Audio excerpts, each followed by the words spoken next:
टिक talker सना यूसुफ के साथ असल हादसा क्या पेश आया?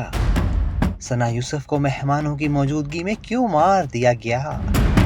क्या कातिल को टिक टॉक पर सालगिरह की वीडियो पोस्ट करने का रंज था? देखिए, 2 जून की शाम सना यूसुफ के घर इस्लामाबाद में खुशियों के डेरे थे। मेहमान आए हुए थे और सब सना यूसुफ को मुबारकबाद दे रहे थे। बदकिस्मत सना यूसुफ को मुबारकबाद इसलिए दी जा रही थी कि ये दिन उसकी सालगिरह का दिन था। सना यूसुफ ने शायद सोचा भी ना होगा कि यही सालगिरह का दिन उनकी मौत का दिन बन जाएगा। यानी जिस दिन वो दुनिया में आई थी, उसी रोज वो इस जहां से वापस चली भी जाएंगी, और वो भी उस शख्स के हाथों जो मुबैना तौर पर सना का कज़न है। सना यूसुफ को 2 गोलियां मारी गईं।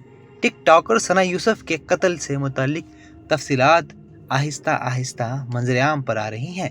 टिक टॉकर सना यूसुफ को मुबैना तौर पर उनके कज़न ने फायरिंग करके कत्ल किया।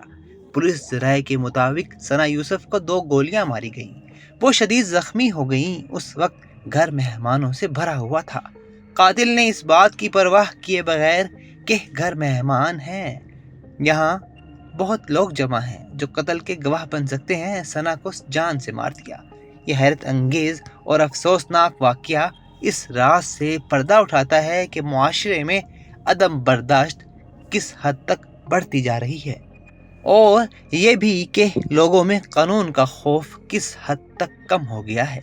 ये वाकया पाकिस्तान के कवानीन पर सवालिया निशान उठाता है। हमने अक्सर वाकयात में कातिलों को अदालतों से बरी होते हुए भी देखा है।